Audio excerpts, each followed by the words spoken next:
Yoshlar, mana shu video sizlar uchun. Mana bu narsani ko'ryapsizlar, nima ekanligini bilasizlar. Kim bilmasa, prezervativ nima uchun ishlatiladi, hammalaring bilasizlar. Hozir yoshlar mana shu narsaga ishonib, chiroyli qizlarga направо налево boryapti. Hammasining bir xil oilasi bor, har bir xil uylanmagan boryapti. Mana shu narsaga ishonib, lekin bu narsadan ham o'tyapti. Har kun 5-6 ta kasal keladi yoshlar. So'rayman, nima bilan borgansizlar? O'sha prezervativ bilan borgan, lekin seravno infeksiya o'tadi.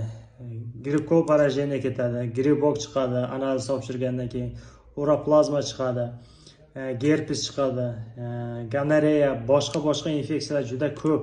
Poloviy infeksiyalar chiqyapti. Bular uncha bilan yaxshi bo'lmaydi. Hozir чувствительность устойчив bo'lib ketgan antibiotiklarga. Shuning uchun uncha bilan yaxshi bo'lmaydi.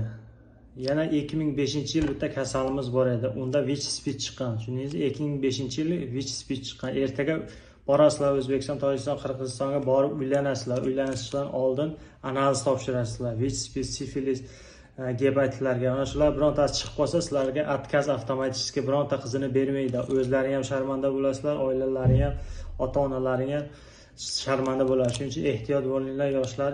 Iltimos, chiroyli qizlarga bormanglar. Drug vakrok degan programma chiqqan. Hammasi VICH-SPID bor, sifilisi bor, gonoreyasi bor, gerpesi bor, boshqa kasallar, hamma infeksiyadan bor.